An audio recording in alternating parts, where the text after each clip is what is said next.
शरणागत दिनाथं परित्राणं परायणे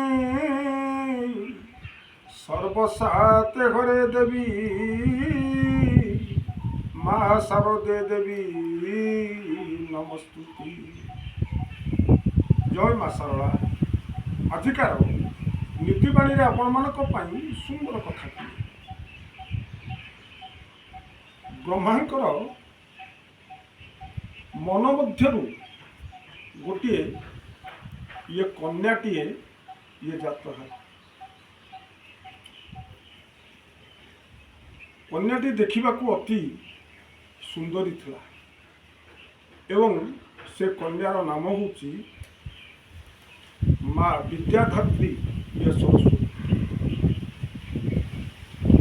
ब्रह्मा निजर कन्यार रूपरे विमोहित हो पड़ी कामनारे जर्जरित हो गले सरस्वती को कामनारे वशीभूत हो निजर झील को उपभोग करने पछे पछे धाइले। सरस्वती माँ ये चिंता कले कहले ब्रह्मा होचंती मो पिता मुझे झी मोर पिता सहित मु किभली भाव में आज संपर्क रखिपारि। सरस्वती माँ भୟରେ जेउठी धाइकिना लुकायित रहउचंती। ब्रह्मांकर 5 मुंड थिला से देखि नेउतले जे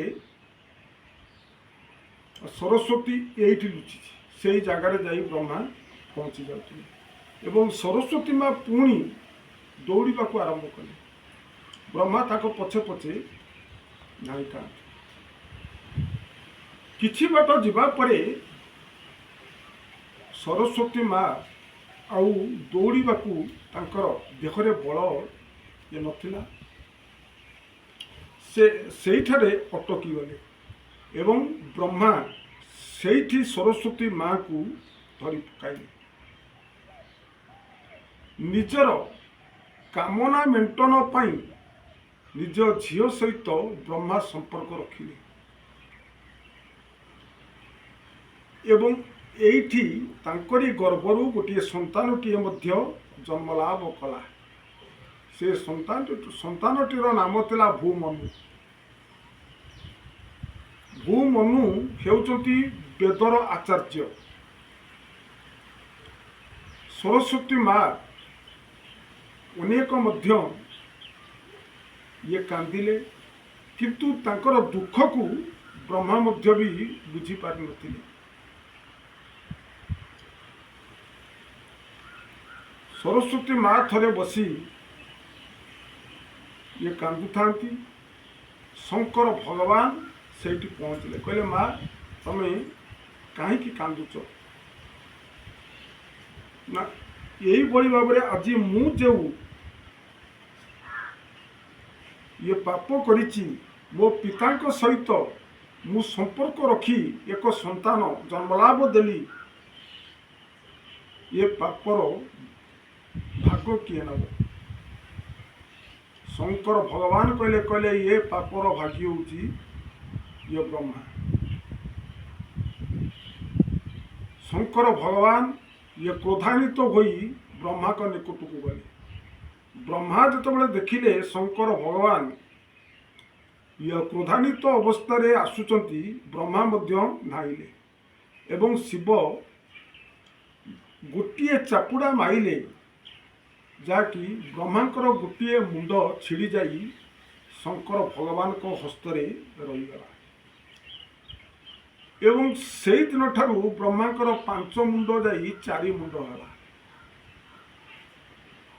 शिवंक हस्तरु से मस्तक भी ये खसिलानी। ब्रह्म पातक दोषरे शिव भी दंडित है एवं ए दंडरू मुक्ति पाइबापी पुरुषोत्तम क्षेत्र में शंकर भगवान को हस्तरु से मस्तक खसी। यही थिला नीतिबाणीर कथा ये नीतिबाणी आपण मानकु निश्चय भल लगी एवं ये गुप्त कथा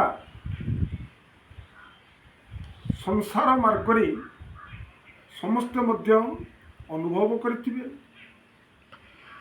एवं जदि मोर यही नीतिबाणी आपण मानकु भल लगी आपण माने गोटे लाइक करी सब्सक्राइब कर दियंतु एवं अन्य मानकु शेयर करंतु ये समाजर मंगल हम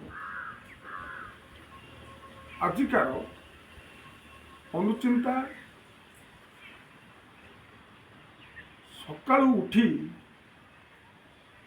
केतबेले पशु पक्षीकर नाम को नेबे अमंगलर सूचक सकाळु उठी भगवान कर नाम छड़ा जदि पशु पक्षी मानकर नाम को धरिबे सेदिन आपणकर अमंगलर दिन हम एतिकी कही मोर नीतिबाणी अनुचिंता को ये शेष करुच्ची। ये प्रणाम। जय जगन्नाथ।